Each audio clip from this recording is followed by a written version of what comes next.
మనుషుల్లో చిన్న సమస్య ఒకటి ఉంది. వారు ఎప్పుడూ స్వయంగా వారి నిందలను వినలేకపోతారు. ఒకవేళ ఎవరైనా వారి విషయంలో ఏదైనా చెడుగా అంటే తట్టుకోలేకపోతారు. ఎల్లప్పుడూ భయపడుతూ ఉంటారు.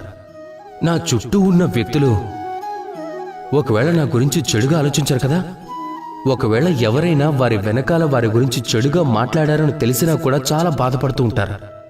ఇప్పుడు ఈ కారణం వలన మనల్ని మనం బాధ పెట్టుకోవటం మంచిదంటారా?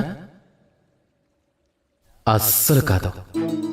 అన్నిటికన్నా ముందు ఒక విషయం మీరు గుర్తుపెట్టుకోండి. ఒకవేళ ఎవరైనా మీ వెనక మీ గురించి చెడుగా మాట్లాడతారో వారు ముందే మీకన్నా 2 అడుగులు వెనక్కున్నారు అని. అవునా?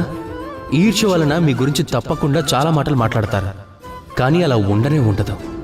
ఒకవేళ వారు నిజం చెప్పారు అంటే అన్నిటికన్నా ముందు మీ తప్పులను అర్థం చేసుకోండి,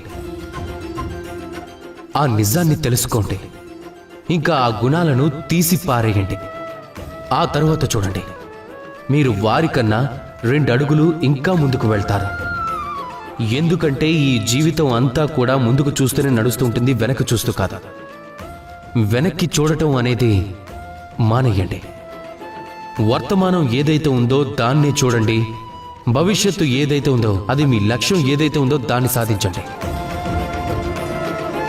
ఇక మీ మనసుని ప్రేమతో నింపుకోండి. రాధాకృష్ణ.